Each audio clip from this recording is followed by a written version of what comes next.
Good afternoon, welcome to doctors live show. కీళ్లు మోకాల నొప్పి సమస్యలతో బాధపడుతున్నారా? ఓఏ అండ్ ఆర్ఏ అంటే ఏంటి, మీ సమస్యలకు చక్కటి పరిష్కార మార్గాలు తెలియజేయడానికి మనతో పాటు మన స్టూడియోలో ఉన్నారు డాక్టర్ జ్యోతి గారు. మీరు ఎవరైనా ఈ సమస్యలతో బాధపడుతున్నట్లయితే స్క్రీన్ పైన స్క్రోల్ అవుతున్న నంబర్స్ కి కాల్ చేసి డాక్టర్ గారితో మాట్లాడి క్లారిటీ తీసుకోవచ్చు. గుడ్ ఆఫ్టర్నూన్ జ్యోతి గారు. Good afternoon. సో యాక్చువల్ గా కీళ్ల నొప్పులు మోకాల నొప్పులు ఎందుకు వస్తాయి, అలాగే ఏజ్ వాళ్ళలో ఎక్కువగా చూస్తూ ఉంటాం? ఆస్టియోఆర్థరైటిస్ అంటే కీళ్ళ అరుగుదల అని అంటాం అనమాట. జనరల్గా ఈ అరుగుదల కనుక మనం చూసామంటే నార్మల్గా 40 years దాటిన తర్వాత వస్తుంది ఈ ప్రాబ్లం. అయితే ఈ అరుగుదల అనేది అంటే కొన్ని ప్రొఫెషన్స్లో కూడా మనం చూస్తూ ఉంటాం. అంటే ఎక్కువసేపు నుంచొని ఉండే వాళ్ళలో, ఒకే పొజిషన్లో ఎక్కువసేపు కూర్చొని ఉండే వాళ్ళలో, బరువు పనులు చేసే వాళ్ళలో ఇది అంటే డిఫరెంట్ అంటే జాయింట్స్లో వస్తూ ఉంటుంది అనమాట. ఏ జాయింట్లో వస్తుంది అనే దాన్ని బట్టి కూడా దాన్ని మనము అంటే ఒక జబ్బుగా పరిగణిస్తాం. ఒక్క జాయింట్లో కంటే ఎక్కువ జాయింట్లలో ఈ ప్రాబ్లం కనుక వచ్చింది అంటే ఆర్థరైటిస్ని అంటే పాలీఆర్థరైటిస్గా మనం తీసుకుంటాం. వయసుతో వచ్చే ప్రాబ్లమ్స్ అంటే జనరల్గా అంటే ఒక జాయింట్లో ఎలా ఉంటుందంటే కార్టిలేజ్ అనే ఒక టిష్యూ అనేది ప్రొటెక్టివ్గా ఉంటుంది. అంటే ఎముక రాసుకోకుండా మధ్యలో ప్రొటెక్టివ్గా ఉంటుంది. సో ఈ అంటే వయసు పెరుగుతున్న కొద్దీ ఆ టిష్యూ అనేది అరిగిపోవడం అనేది జరుగుతూ ఉంటుంది. సో దానివల్ల వచ్చే ప్రాబ్లమ్స్ని మనం ఆస్టియోఆర్థరైటిస్గా చెప్పుకుంటూ ఉంటాం. అయితే కొన్ని కారణాల వల్ల ఈ ప్రాబ్లం అనేది చిన్న పిల్లల్లో కూడా అంటే యుక్త వయసులో కూడా వచ్చే అవకాశం ఉంటుంది. 20s కూడా వచ్చే అవకాశం ఉంటుంది.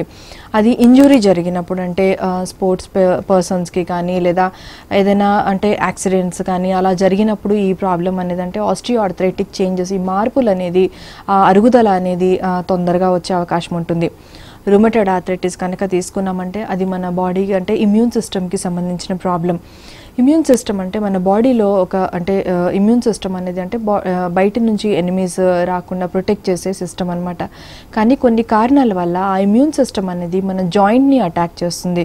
స్పెషల్గా జాయింట్ అన్నప్పుడు ఏదైతే సైనోవియల్ మెంబ్రెయిన్ ఉంటుందంటే ప్రొటెక్టివ్ లేయర్ ఒకటి ఉంటుంది. సో దాన్ని అటాక్ చేయడం వల్ల రుమటైడ్ ఆర్థరైటిస్ అనే ప్రాబ్లం వస్తుంది. ఎప్పుడైతే ఇలా అటాక్ చేస్తుందో ఆ ఇన్ఫ్లమేషన్ అనేది జరుగుతుందంటే అక్కడ ఆ జాయింట్ అనేది వాపు అనేది వస్తుంది అనమాట. అందుకనే ఈ జాయింట్ మనం బయట నుంచి మనం చూసినట్టయితే వాపు చాలా తీవ్రంగా కనిపించడము, ఒక్కొక్కసారి జాయింట్లో డిఫార్మిటీ అనేది కూడా కనిపిస్తుంది. అంటే జాయింట్ వైతొలగడం, ఎముక వైతొలగడం అనేది కూడా జరుగుతూ ఉంటుంది రేర్ కండిషన్స్లో.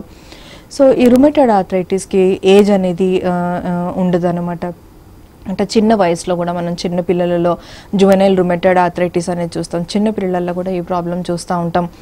అండ్ వయసుని బట్టి అంటే ఇంకా ఒక ఆటో ఇమ్యూన్ డిజార్డర్ కనిపించింది అంటే ఇంకా వేరే ఆటో ఇమ్యూన్ డిజార్డర్స్ అంటే వ్యాధి నిరోధక శక్తి తక్కువ ఉంటే వచ్చే ప్రాబ్లమ్స్లో ఇంకా ఏది ఉన్నా కానీ ఈ ప్రాబ్లమ్స్ మనము చూసే అవకాశం మనకు కనిపిస్తూ ఉంటుంది. మెయిన్గా ఆర్థరైటిస్ ఎన్ని టైప్స్ ఉంటాయంటారు? ఆర్థరైటిస్ కనుక మనం తీసుకున్నామనంటే అంటే ఆస్టియోఆర్థరైటిస్, దెన్ రుమటైడ్ ఆర్థరైటిస్, ఇవి మేజర్గా అంటే ఈ ఆర్థరైటిస్లో ఆల్మోస్ట్ 70% మనము ఆస్టియోఆర్థరైటిస్ ఎముకల అరుగుదల అనే ప్రాబ్లమ్ని చూస్తూ ఉంటాం. అయితే దీంట్లో అంటే ఒక్కొక్కసారి అంటే అంటే బ్లడ్లో కొన్ని చేంజెస్ వస్తూ ఉంటాయి అన్నమాట.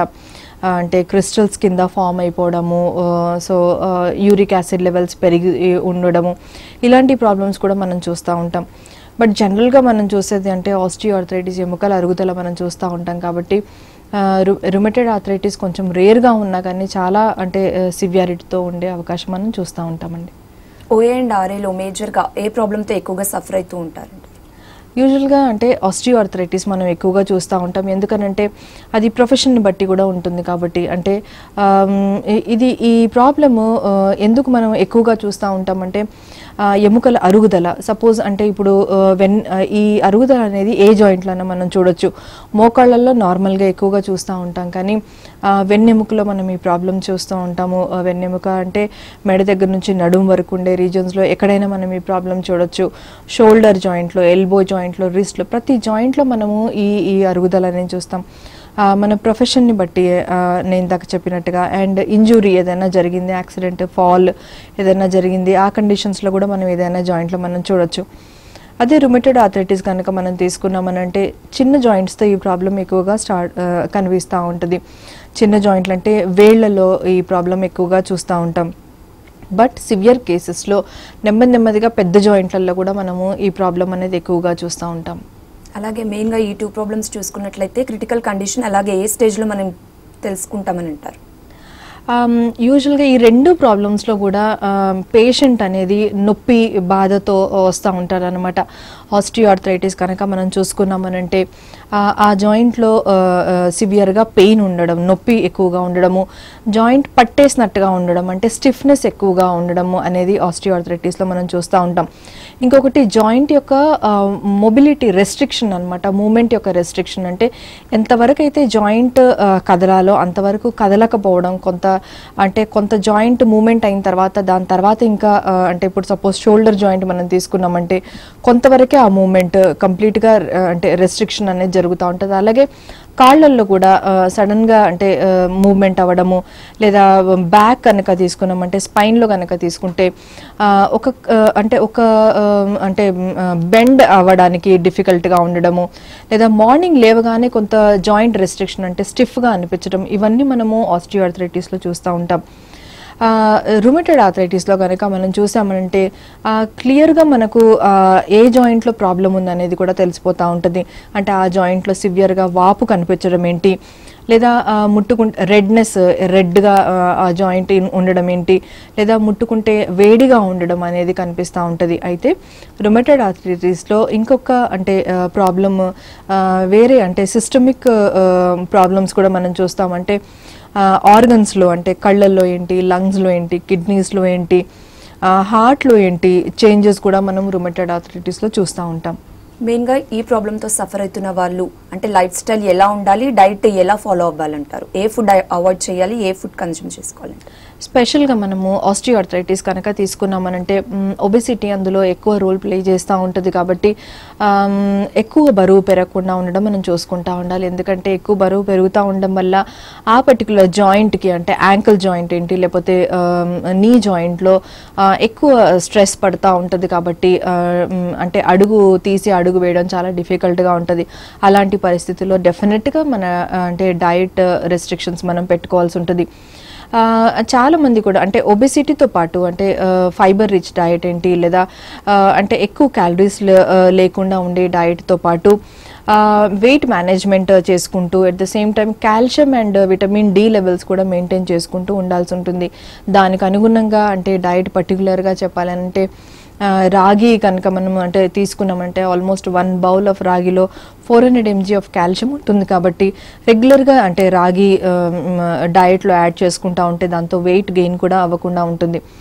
అట్ ద సేమ్ టైమ్ అంటే వెయిట్ మేనేజ్ చేసుకుంటూ కూడా విటమిన్ డి లెవెల్స్ని ఇందాక చెప్పినట్టుగా చెక్ చేసుకుంటూ ఎప్పటికప్పుడు అంటే ఇంతకుముందు అంటే ఇండియాలో ఆ ప్రాబ్లం ఉండేది కాదు, కానీ ఇప్పుడు మన లైఫ్ స్టైల్ ప్రకారము విటమిన్ డి లెవెల్స్లో కూడా చాలా డెఫిషియన్సీస్ కనిపిస్తూ ఉన్నాయి. కాబట్టి ఎప్పటికప్పుడు calcium and vitamin D levels check చేసుకుంటూ ఉండాలి. అది కనుక రుమటైడ్ ఆర్థరైటిస్ మనం తీసుకున్నాము అని అంటే ఇమ్యూన్ సిస్టమ్ అంటే ఎవరికైనా ప్రాబ్లం అంటే ఇంట్లో ఈ ప్రాబ్లం రుమటైడ్ ఆర్థరైటిస్ కనుక ఉంది అంటే డెఫినెట్గా అంటే మిగతా వాళ్ళు అలర్ట్ అయిపోవాలంటే సిబ్లింగ్స్లో కానీ అంటే అక్క చెల్లెళ్ళలో తమ్ముళ్ళలో కానీ లేదా పేరెంట్స్లో ఎవరికైనా ఉంది అని అంటే కనుక అలర్ట్ అయిపోయి ఉండాల్సి ఉంటుంది. కొంత పెయిన్ సివియర్ అంటే కొంత పెయిన్ స్టార్ట్ అవుతున్నప్పుడే మనం ఈ ట్రీట్మెంట్ కనుక తీసుకుంటే వర్స్ కండిషన్స్ వెళ్లకుండా మనం అవాయిడ్ చేసుకోవచ్చు. అలాగే ఆస్టియోఆర్థరైటిస్ కూడా మనం తీసుకుంటే పెయిన్ సివియారిటీ అంటే వర్స్ కండిషన్స్లో సర్జరీ వరకు వెళ్లాల్సిన అవసరం అంటే నీ రీప్లేస్మెంట్ వరకు కూడా వెళ్లాల్సిన అవసరం పడుతుంది. కాబట్టి ఇనీషియల్ స్టేజెస్లో కూడా అంటే ట్రీట్మెంట్ స్టార్ట్ చేసుకుంటే అంత వర్స్ కండిషన్స్కి వెళ్లకుండా మనం అవాయిడ్ చేసుకోవచ్చు.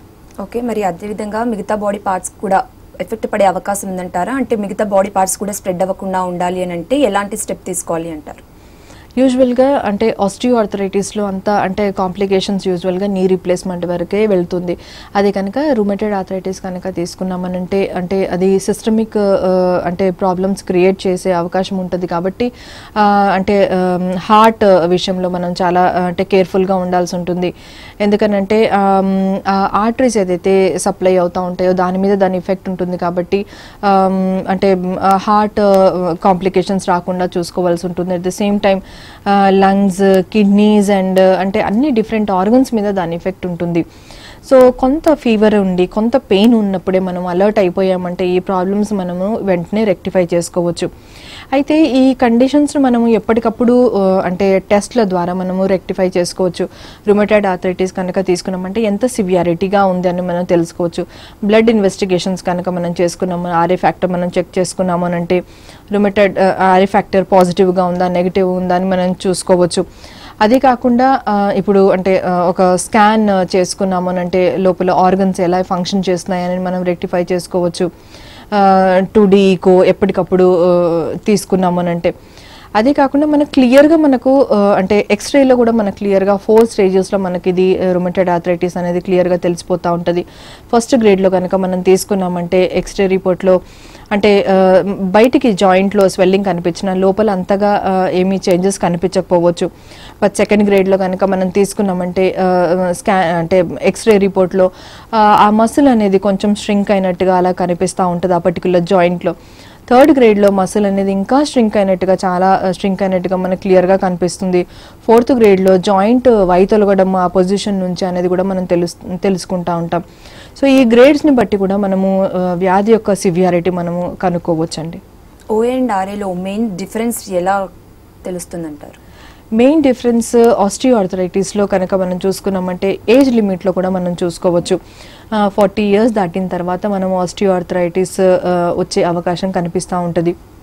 రుమటాయిడ్ ఆర్థరైటిస్కి ఎలాంటి ఏజ్ లిమిట్ ఉండదు. చిన్న ఏజ్లోనే కనుక జాయింట్ పెయిన్స్ అని కంప్లైంట్ చేస్తున్నారు అంటే వెంటనే మనం రుమటాయిడ్ ఆర్థరైటిస్గా సస్పెక్ట్ చేయొచ్చు. ఆస్టియోఆర్థరైటిస్లో కనుక మనం తీసుకున్నామంటే ఒబెసిటీ మేజర్ రోల్గా ప్లే చేస్తూ ఉంటుంది. రుమటాయిడ్ ఆర్థరైటిస్లో కనుక మనం తీసుకున్నామనంటే ఒక్కొక్కసారి ఫీవర్తో అసోసియేట్ అయి ఉంటుంది, లేదా చెస్ట్ పెయిన్ ఇలాంటి కండిషన్స్ మనకు కనిపిస్తూ ఉంటాయి అన్నమాట. అంటే వేరే సిస్టమిక్ ప్రాబ్లమ్స్ కూడా కనిపిస్తూ ఉంటాయి. సో ఇలాంటి కండిషన్స్లో మనం రుమటాయిడ్ ఆర్థరైటిస్గా మనం తీసుకోవచ్చు. పెయిన్ యొక్క సివియారిటీ కూడా మనం తీసుకుంటే ఆస్టియోఆర్థరైటిస్లో పెయిన్ అనేది అంటే కొంచెం బేరబుల్ ఉంటుంది. అంటే ఒక్కొక్క జాయింట్ ఇంక్లూడ్ అవుతున్న కొద్దీ నొప్పి ఎక్కువ అవుతూ ఉంటుంది తప్ప ఫస్ట్ ఒక జాయింట్లో మనం తీసుకున్నామంటే నొప్పి తీవ్రత అంటే మామూలుగా బయట పెయిన్ రిలీవింగ్ అంటే బయట నుంచి ఏదైనా అంటే ఆయిల్ లాగా రాసుకున్నా కానీ లేదా చిన్న ఎక్సర్సైజ్ చేసుకున్నా కానీ ఒకవేళ ఆస్టియోఆర్థరైటిస్ కొంతవరకు రిలీఫ్ ఆ నిమిషం వరకు ఇవ్వచ్చేమో. కానీ రుమటాయిడ్ ఆర్థరైటిస్ చిన్న జాయింట్స్లో ఎక్కువ చూస్తూ ఉంటాము. పెయిన్ అనేది చాలా సివియర్గా ఉంటుంది. స్పెషల్గా అంటే చిన్నపిల్లల్లో కనుక మనం ఈ రుమటాయిడ్ ఆర్థరైటిస్ ప్రాబ్లం తీసుకున్నామంటే చాలా సివియర్గా ఉంటుంది. వాళ్ళ అంటే రెగ్యులర్ రొటీన్ డిస్టర్బ్ అవుతూ ఉంటుంది. అండ్ అందరి పిల్లల్లాగా ఆడుకున్నట్టుగా మనం చూస్తూ ఉండం అనమాట. సో ఇలాంటి కండిషన్స్లో అంటే మనం ఆ పెయిన్ సివియారిటీని బట్టి కూడా మనము ఇది ఆస్టియోఆర్థరైటిస్ రుమటాయిడ్ ఆర్థరైటిస్ అనేది కనుక్కోవచ్చు. టెస్టులు చేసుకున్నామంటే ఇంకా క్లియర్గా మనకు ఈ ప్రాబ్లం అనేది క్లారిఫై అవుతుంది. ఆస్టియోఆర్థరైటిస్ మనం ఎక్స్రే స్కాన్ ద్వారా చూసుకున్నామంటే ఎముకల అరుగుదల అనేది మనకు క్లియర్గా తెలిసిపోతూ ఉంటుంది. రుమటాయిడ్ ఆర్థరైటిస్ కనుక మనం బ్లడ్ ఇన్వెస్టిగేషన్లో చేసుకున్నామనంటే ఆర్ఏ పాజిటివ్గా ఉందా ఆర్ఏ నెగిటివ్గా ఉందా అనేది ఆర్ఏ ఫ్యాక్టర్ వల్ల మనం తెలుసుకోవచ్చు. అదే కాకుండా నేను ఇందాక చెప్పినట్టుగా ఎక్స్రే రిపోర్ట్స్లో కూడా మనం ఏ స్టేజ్లో ఉందనేది కూడా రుమటాయిడ్ ఆర్థరైటిస్ మనం తెలుసుకోవచ్చు. ఓకే డాక్టర్, మెయిన్గా ఉమెన్స్లో చూసుకున్నట్లయితే ద టైమ్ ఆఫ్ మెన్సెస్ కూడా ఇలాంటి ప్రాబ్లమ్స్తో సఫర్ అవుతుంటారు. సో ఈ ప్రాబ్లం ఫర్దర్గా ఉంటుంది అని అంటారా? యూజువల్గా మీరు అన్నట్టుగా అంటే విమెన్లో ఈ ప్రాబ్లం ఎక్కువగా చూస్తూ ఉంటాము. అంటే కేసెస్ మెన్తో కంపేర్ చేసుకుంటే ఆడవాళ్లలో ఆస్టియోఆర్థరైటిస్ కానీ రుమటాయిడ్ ఆర్థరైటిస్ కానీ ఈ కేసెస్ చాలా ఎక్కువగా చూస్తూ ఉంటాం. అంటే ఆస్టియోఆర్థరైటిస్ కనుక అంటే మెన్సెస్తో డెఫినెట్గా రిలేట్ అయి ఉంటుంది. అంటే కొంతవరకు కాల్షియం డెఫిషియన్సీ అలాగూ జరుగుతూ ఉంటుంది కాబట్టి ఏజ్తో పాటు ఉమెన్లో మనం ఎక్కువ చూస్తూ ఉంటాము. అదే కాకుండా మెన్సెస్తో పాటు అంటే ప్రెగ్నెన్సీస్ ఇవన్నీ జరుగుతూ ఉంటాయి, అందులో డెఫిషియన్సీస్ వస్తూ ఉంటాయి కాబట్టి ఆడవాళ్ళలో ఈ ప్రాబ్లం ఎక్కువగా చూస్తూ ఉంటాం. అదే రుమటాయిడ్ ఆర్థరైటిస్ కనుక మనం తీసుకున్నామనంటే సేమ్ అంటే యూజువల్గా రెగ్యులర్గా మనం చూసినట్టయితే ఆడవాళ్ళలో రుమటాయిడ్ ఆర్థరైటిస్ ఫస్ట్ డెలివరీ తర్వాత ఈ ప్రాబ్లమ్స్ ఎక్కువ అవుతుండడం ఇలాగూ మనం వింటూ ఉంటాం అనమాట. ఎందుకంటే ఏదైతే లాస్ ఉంటుందో లేకపోతే బ్లడ్ పర్సంటేజ్ లెవెల్స్ కానీ ఇవన్నీ మెయింటైన్ చేసుకోకుండా ఉండడము, ఇమ్యూన్ సిస్టమ్ అనేది చాలా తక్కువగా ఉండడం వల్ల ఈ ప్రాబ్లమ్స్ అనేది ఆడవాళ్ళలో ఎక్కువ చూస్తూ ఉంటాం. ఎవ్రీ మంత్ జరిగే ఈ హార్మోన్స్ తేడా వల్ల కూడా మనం ఈ రెండు ప్రాబ్లమ్స్ విమెన్లో ఎక్కువ చూస్తూ ఉంటామండి. అంటే దిస్ టైం పీరియడ్లో ఉమెన్స్ ఎలాంటి జాగ్రత్తలు తీసుకోవాలి అంటారు? యూజువల్గా కొంత ఇప్పుడు సపోజ్ ఆస్టియోఆర్థరైటిస్ కనుక తీసుకున్నామనంటే డెఫినెట్గా అంటే ఫ్యూచర్లో ఈ ప్రాబ్లం డెఫినెట్గా వస్తుంది కాబట్టి కొంత కేర్ అండ్ ప్రికాషన్స్ మనం తీసుకుంటే ఈ ప్రాబ్లమ్స్ని అవాయిడ్ చేసుకోవచ్చు. అదేంటంటే ఫ్యామిలీలో ఎవరికైనా ఈ ప్రాబ్లం ఉంది, ఫాదర్ మదర్కి ఈ ప్రాబ్లం ఉంది అంటే కనుక డెఫినెట్గా అలర్ట్ అయిపోయి దాని ప్రకారం మనము అంటే వెంటనే కొంత పెయిన్ అనగానే మెడిసిన్ స్టార్ట్ చేసుకుంటే బెటర్గా ఉంటుంది. ఒబిసిటీ మేజర్ రోల్గా ప్లే చేస్తుందని చెప్తున్నాను. అండ్ హార్మోన్ చేంజెస్ ఉంటాయి కాబట్టి ఎప్పటికప్పుడు అంటే ఒక 40 years క్రాస్ అయిన తర్వాత ఎప్పటికప్పుడు calcium levels, vitamin D levels, blood percentage levels ఇవన్నీ ఎప్పటికప్పుడు మనం చెక్ చేసుకుంటూ ఉంటే ఆ ప్రాబ్లమ్ని మనం అవాయిడ్ చేసుకోవచ్చు. సేమ్ రుమటాయిడ్ ఆర్థరైటిస్లో కూడా ఫ్యామిలీలో ఎవరికైనా ఉంది అని అంటే డెఫినెట్గా మనం అలర్ట్ అయిపోయి ట్రీట్ చేసుకోవాల్సి ఉంటుంది. అయితే అన్నిటికంటే ముఖ్యంగా కూడా అంటే డయట్ అండ్ ఇవన్నీ మెయింటైన్ చేసుకోవడమే కాకుండా హోమియోపతి యొక్క స్పెషాలిటీ చెప్పాలనంటే మా ఫ్యామిలీలో అంటే ఒకరికి ఉంది నాకు వస్తుంది ఏమో అనే ఆ కండిషన్స్లో ప్రివెంటివ్ మెడిసిన్స్ కూడా మనకు హోమియోపతిలో అవైలబుల్ అయ్యి ఉంటాయి అన్నమాట. సో అంటే నాకు వస్తుందేమో అనుకున్నప్పుడు కూడా అంటే ప్రివెంటివ్ మెడిసిన్స్ కూడా మనం వేసుకోవడం వల్ల ఈ ప్రాబ్లమ్ని రాకుండా కూడా మనం కంప్లీట్గా హోమియోపతి ద్వారా అవాయిడ్ చేసుకోవచ్చు. ఓకే డాక్టర్, అదేవిధంగా ఫర్ ద ఫస్ట్ టైం ఒకవేళ ఉంది అని డౌట్ ఉంటే ఎలాంటి ఇన్వెస్టిగేషన్స్ చేయించుకోవాలి? ఆస్టియోఆర్థరైటిస్ ఉంది అంటే కనుక మనకు అంటే సపోజ్ ఇప్పుడు వెన్నెముకలో ప్రాబ్లం ఉంది, దెన్ మామూలు స్కానింగ్తో పాటు మామూలు ఎక్స్రేతో పాటు ఎంఆర్ఐ స్కానింగ్ కనుక చేసుకున్నామంటే క్లియర్గా ఏ ఎముకలలో ప్రాబ్లం ఉంది అనేది మనం చూసుకోవచ్చు. అంటే యూజువల్గా ఈ ప్రాబ్లం అనేది కొంత ఏజ్ దాటిన తర్వాత వెన్నెముకలో కనుక తీసుకుంటే సర్వైకల్ రీజన్లో కనుక తీసుకుంటే C3, C4 లెవెల్స్లో చాలా అంటే ఇమ్మీడియట్గా చేంజెస్ అనేది మనం చూస్తూ ఉంటాం. నడుము రీజన్లో, లంబార్ రీజన్లో కనుక మనం చూసుకుంటే L4, L5 అనే రీజన్లో మనం ఈ ప్రాబ్లం ఎక్కువగా చూస్తూ ఉంటాం అన్నమాట. సో అంటే ఈ సిమిలర్ ప్రాబ్లమ్స్ అంటే ఎక్కడ ఏ రీజన్లో వచ్చే దాన్ని బట్టి దాన్ని మనం ఆ విధంగా అంటే డిజీజ్ లేబుల్ చేస్తామన్నమాట. స్పాండిలోసిస్గా దీన్ని అనుకోవచ్చు. మోకాళ్ళల్లో వస్తే దాన్ని అంటే ఆస్టియోఆర్థరైటిస్ ఎముకల అరుగుదలను బట్టి.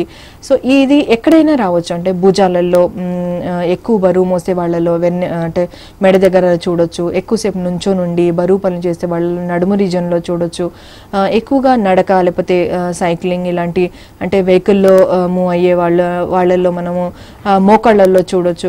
సో ఆ రీజన్స్ని బట్టి మనము ఆ ప్రాబ్లమ్ని రెక్టిఫై చేసుకోవచ్చు. అయితే హోమియోపతి యొక్క అంటే స్పెషాలిటీ ఎలా ఉంటుందంటే మీరు చేసుకునే పని రెగ్యులర్గా చేసుకుంటూ ఉండి కూడా వ్యాధి పెరగకుండా మనము హోమియోపతి ద్వారా మెడిసిన్ అంటే తీసుకోవడమే కాకుండా ఈ వ్యాధి కంప్లీట్గా అంటే వర్స్ కండిషన్స్లో నేను ఇందాక చెప్పినట్టుగా ఆస్టియోఆర్థరైటిస్లో సర్జరీ వరకు కూడా అంటే వెళ్ళిన పరిస్థితులను కూడా మనము నార్మల్గా అంటే వచ్చిన కేసెస్ చాలా మన దగ్గర రికార్డ్ అయి ఉన్నాయి. కాబట్టి సో అలాంటి అంటే చిన్న ఇనీషియల్ స్టేజెస్లో మనం ఎంత అంటే ట్రీట్మెంట్ ఎంత ఎఫెక్టివ్గా ఉంటుందో వర్స్ కండిషన్స్లో కూడా మనము ట్రీట్మెంట్ అలా కంటిన్యూ చేయొచ్చు.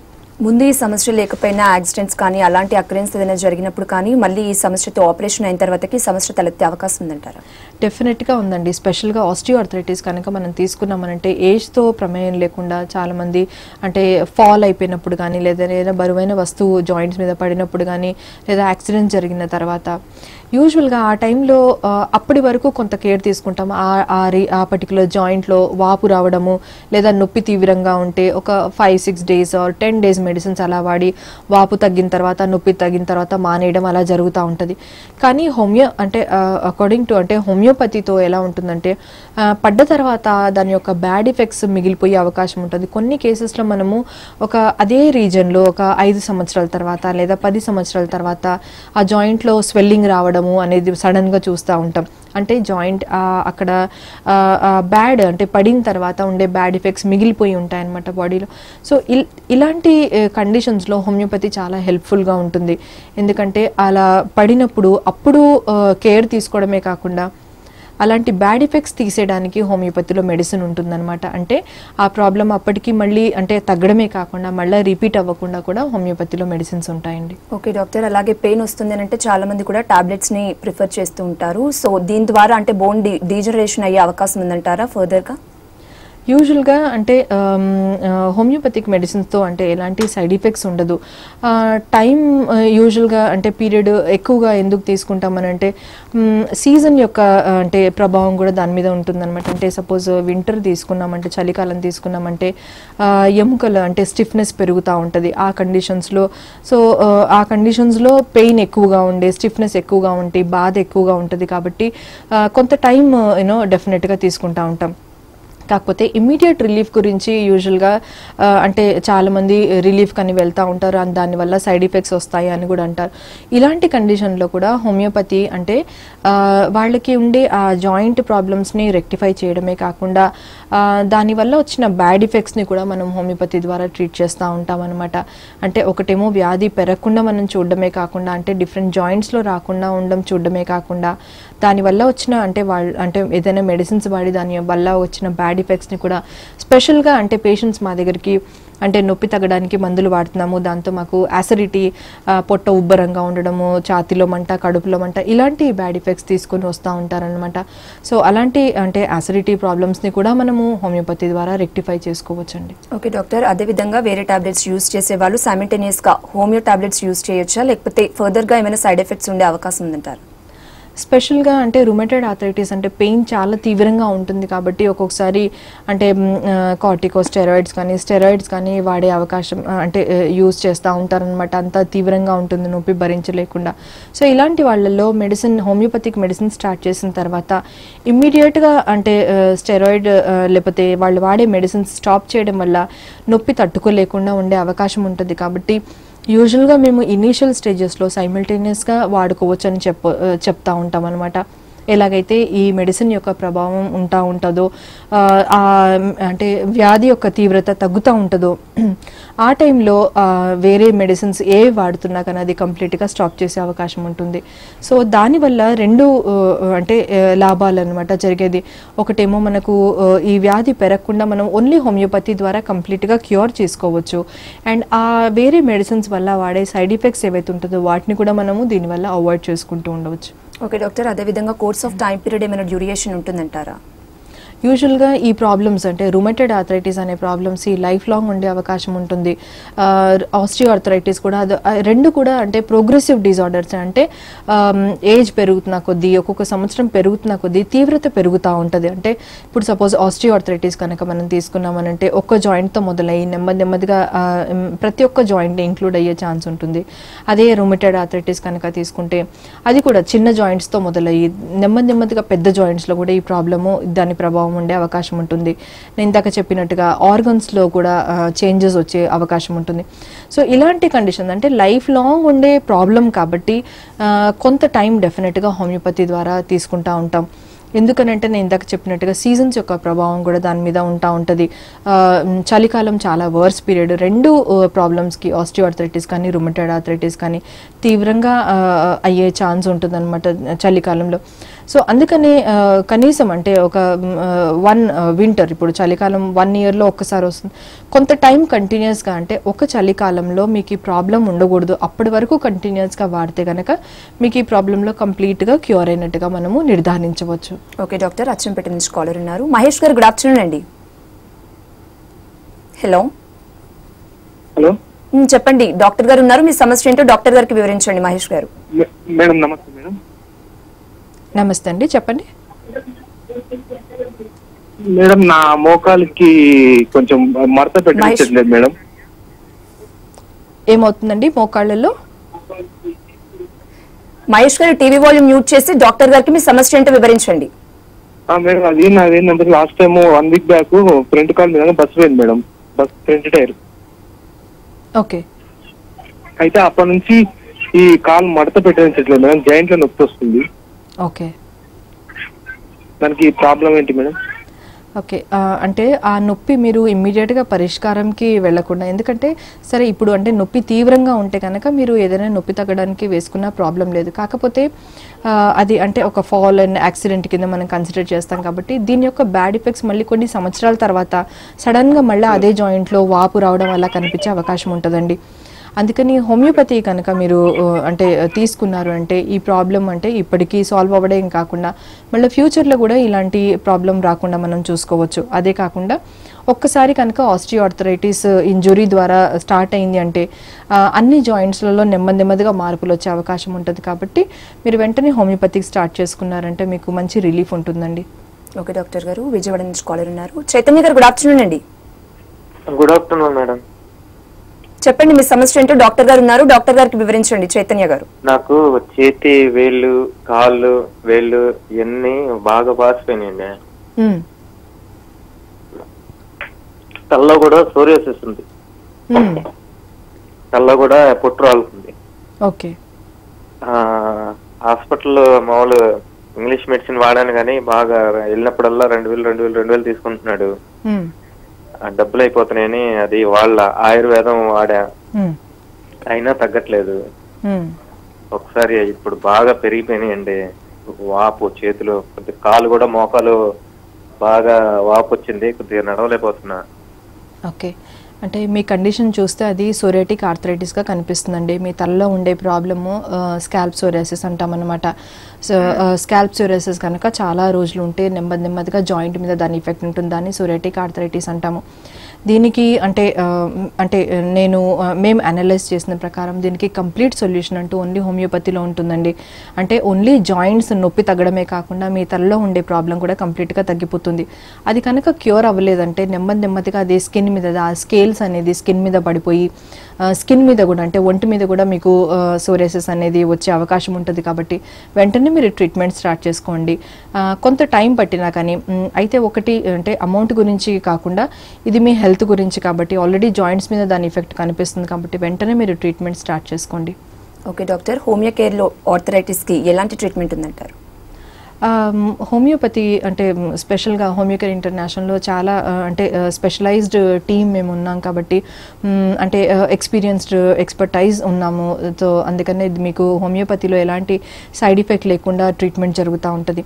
అయితే ఇక్కడ మేము చూసే కేసెస్లో అంటే ఇనీషియల్ స్టేజెస్లో అంటే హోమియోపతి యూజువల్గా అంటే చిన్న పెయినే కదా, ఏదో ఒకటి పెయిన్ కిల్లర్ వేసుకోవడము, ఇంకేదో రిలీఫ్ గురించి ఆలోచిస్తూ ఉంటారు.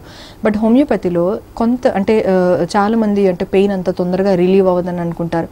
కానీ ఇనీషియల్ స్టేజెస్లో హోమియోపతి ఎంత ఎఫెక్టివ్గా పనిచేస్తుందో వర్స్ కండిషన్స్లో కూడా అంటే కాలు అడుగు తీసి అడుగు వేయని పరిస్థితులలో లేదా రుమటాయిడ్ ఆర్థరైటిస్లో డిఫార్మిటీ ఉంటుందన్నమాట. అంటే జాయింట్ ఒక్కొక్కసారి వైదొలగడం కూడా అలాంటి క్రిటికల్ కేసెస్లో కూడా మేము ఇచ్చే జెనెటిక్ కాన్స్టిట్యూషనల్ హోమియోపతిక్ రెమెడీ ద్వారా ఈ కండిషన్స్ని మళ్ళీ నార్మల్ స్టేజ్కి వచ్చిన కేసెస్ ఎన్నో టెస్టిమోనియల్స్ మన దగ్గర ఉన్నాయి. కాబట్టి ఇది ఎక్స్పర్టైజ్ టీమ్ కాబట్టి డెఫినెట్గా మీకు ఇందులో సొల్యూషన్ ఉంటుంది. అండ్ హోమియోపతి యొక్క స్పెషాలిటీ నేను ఇందాక చెప్పినట్టుగా ప్రివెంటివ్ మెడిసిన్స్ కూడా అంటే నాకు ఈ ప్రాబ్లం వస్తుందేమో, ఫ్యూచర్లో ఇలాంటి ప్రాబ్లమ్స్ లేకుండా ఉండడానికి కూడా ప్రివెంటివ్ మెడిసిన్స్ కూడా మన దగ్గర అవైలబుల్ ఉంటాయి. కాబట్టి ఎలాంటి కండిషన్లో అయినా హోమియోపతి డెఫినెట్గా హెల్ప్ చేస్తుందండి. Okay, thank you doctor. కాలర్స్కి అలాగే వ్యూయర్స్కి ఓఏ అండ్ ఆర్ఏ అంటే ఏంటి, సిమ్టమ్స్ ఎలా ఉంటాయి, అలాగే డైట్ ఎలా ఫాలో అవ్వాలి అని చెప్పి క్లియర్గా ఎక్స్ప్లెయిన్ చేశారు. Thank you doctor. సో ఇది వాళ్ళ doctors live show. Keep watching I news. మీతోనే మీ వెంటి.